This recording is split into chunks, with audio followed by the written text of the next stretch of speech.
Hello traders, welcome back to our smart money concept course, and today we'll be talking about order blocks, supply and demand, and flip zones.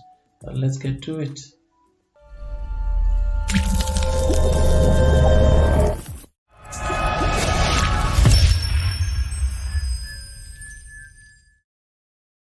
An order block is an area in the market where multiple orders are filled by big institutions, and that area is also responsible for breaking market structure. Now, what happens is that when these big institutions fill in their orders, they leave an indication to show that the orders were filled here. Now, when these orders were filled here, the market will have a very big impulse move to the upside, and it will break market structure. And breaking market structure is another good indication of showing us that we are still in an uptrend or in a bullish market structure.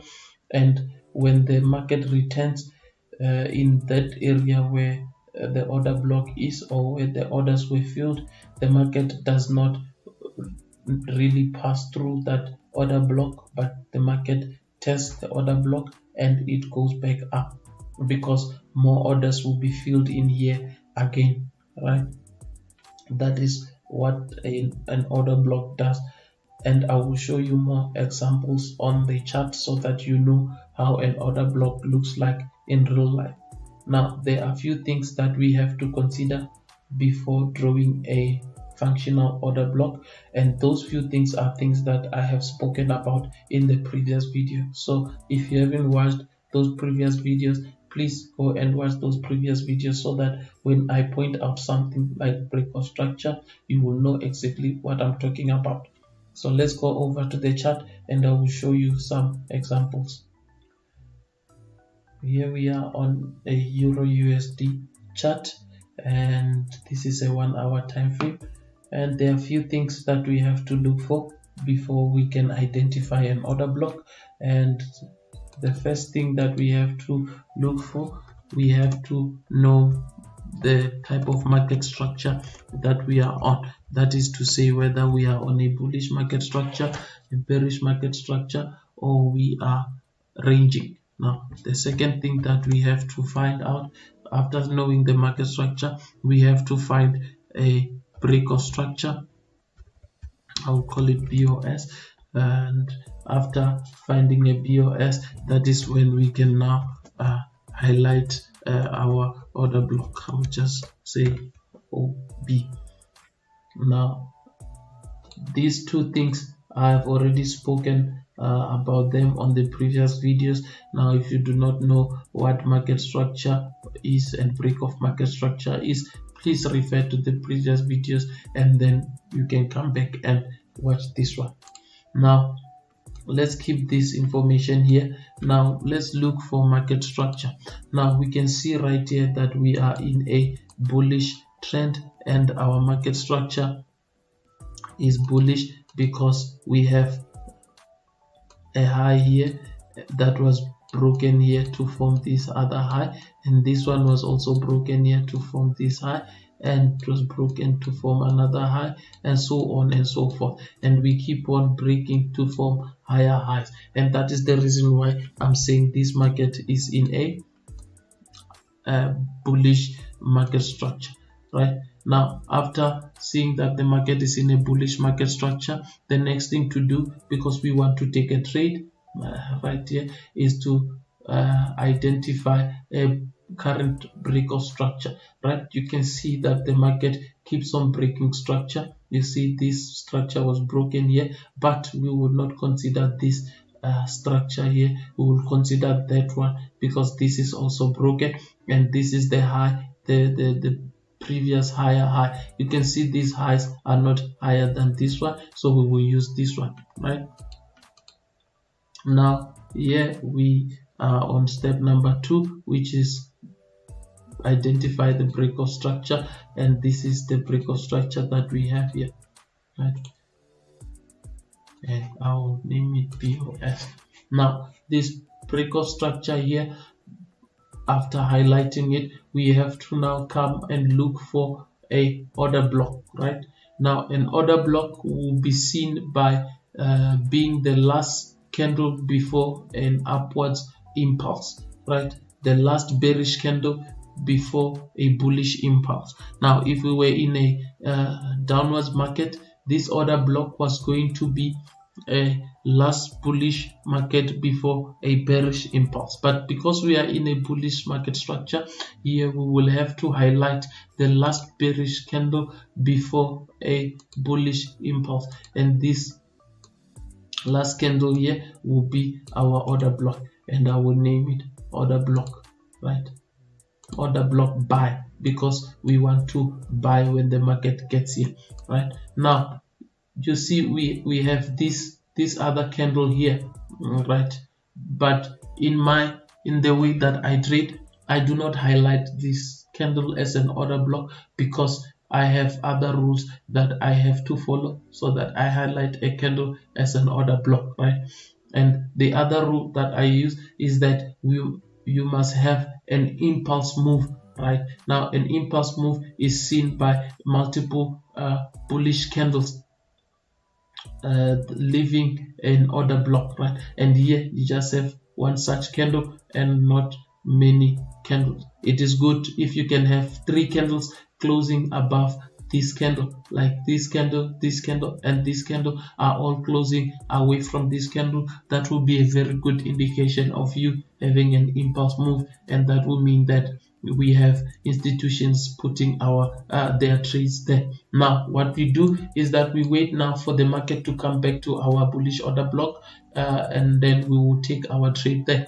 Now let's see what the market does.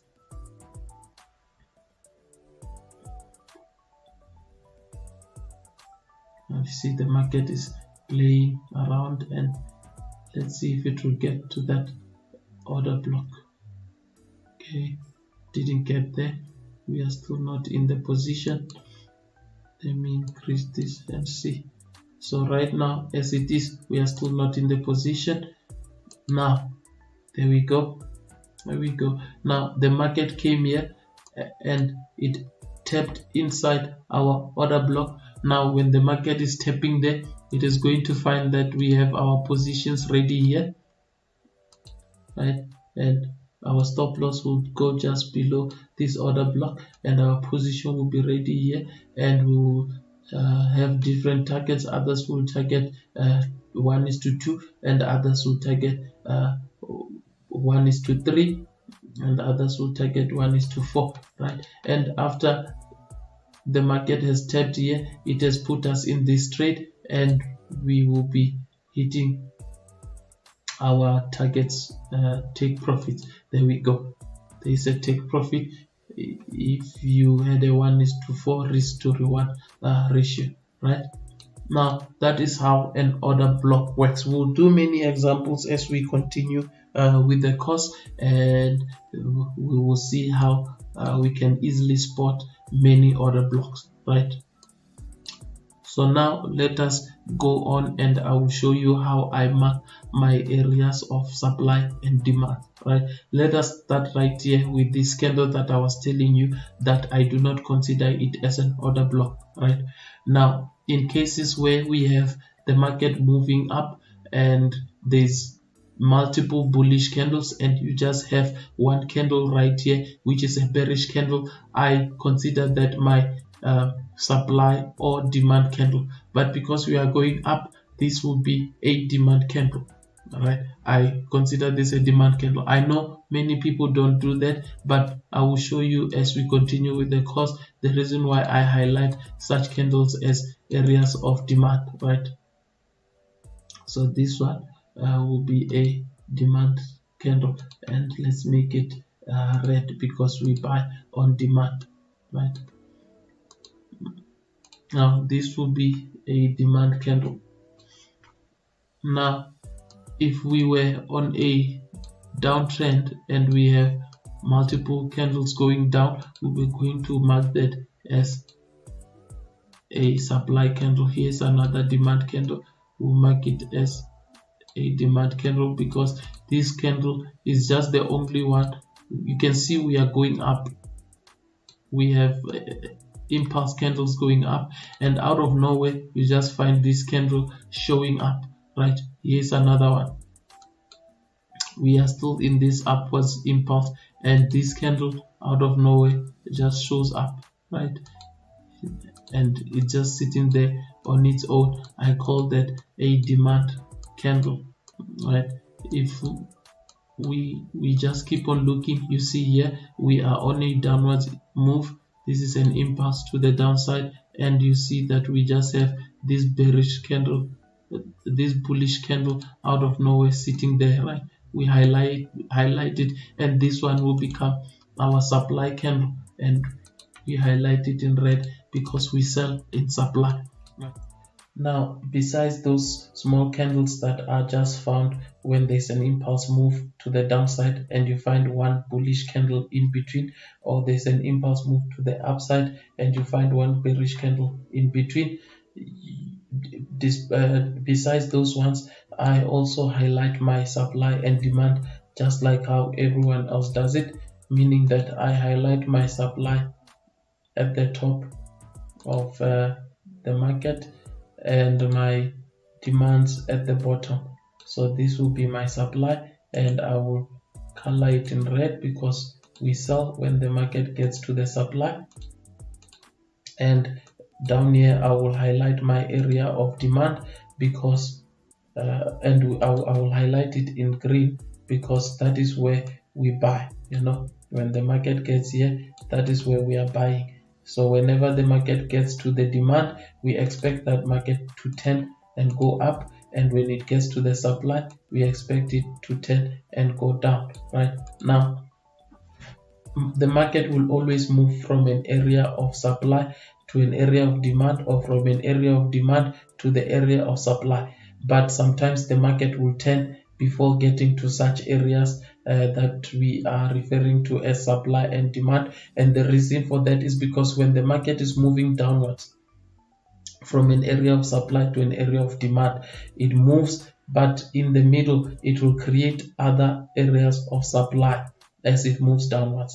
And when the market is moving upwards from the area of demand to an area of supply, it moves, but when it's moving, it creates other areas of demand. Let me show you. Like here, you see we came from supply and we came and turned here in this area of demand, but instead of us going all the way up there, we came here and turned. And the reason why we are turning here is because we have another area here of supply that was created by the market as it was moving downwards.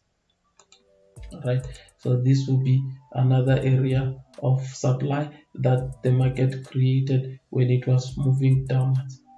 Right, so now if we extend this area here, you will see that the market left demand, it came to this area, and it keeps on turning and respecting this area because this is also another area of demand that the market created when it was moving downwards. Right, and you will see that the market moved and it came back down here to before it got to our area of demand. You can see that the market turns here. Right, why is the market turning here? The market is turning here because there is an area of demand here that was created when the market was moving from here all the way there. Right, and now when the market comes here to this area of demand, you will see it goes back, it respects this area of supply, and then it goes back down. And before the market gets to the area of demand, you see the market turns again, and the market is turning how here in this one because there is this area here. I will show you now the area that I'm talking about. This area here was created when the market was moving down to this demand, and you see this area here. This is what I call a flip zone. Right now, sorry about that. This is what I call a flip zone. A flip zone is an area that was created, but before it gets respected, it gets violated first, or it gets broken first.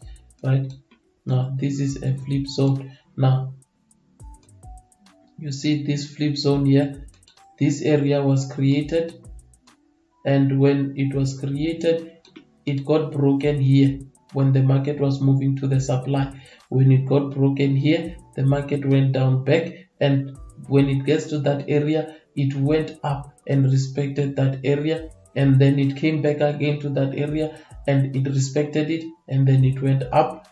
And now finally we can see that this area of supply now got broken here, it got violated, and finally the market returned to that original area of supply, right?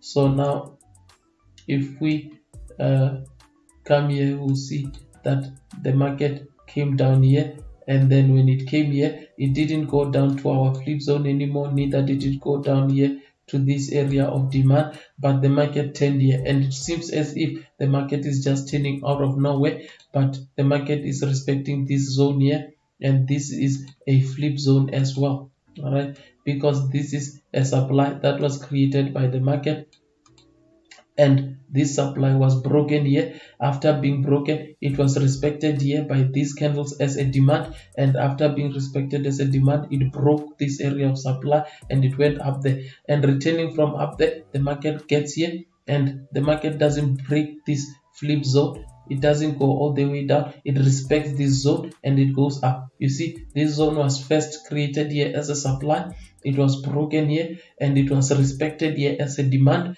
and again it's being respected here as a demand, and this is called a flip zone, right?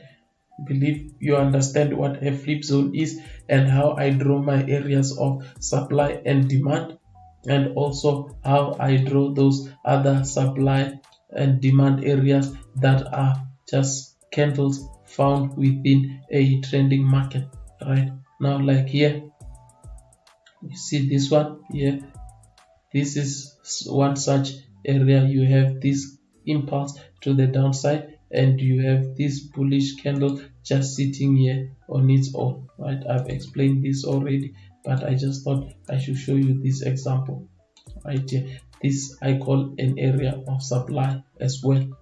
Now you'll see that as we continue trading and in other videos, you will see the importance of these candles and how we use them. Alright, and also I believe by now you have seen the importance of flip zone. Here's another flip zone here, right? Just to make sure that you see different types of flip zones. This particular flip zone here was broken here by this market here going down, but when the market returned to it here, it was respected, and the market came and tapped here and went down, right? So that's another flip zone, right? And we will talk more about them. Let me leave this video here. I don't want it to be too long. I've shown you order blocks, I've shown you supply and demand, and I've shown you flip zones. And on the next video, we will be talking about we'll be creating a strategy out of everything that we have learned, and we'll have guidelines of how we take trades and what not to do, what to do, and we will take many examples to show that our strategy really does work. Thank you very much. If you have any questions, don't hesitate to write on the comment section below, and I will answer your questions as soon as I see them. Okay, bye.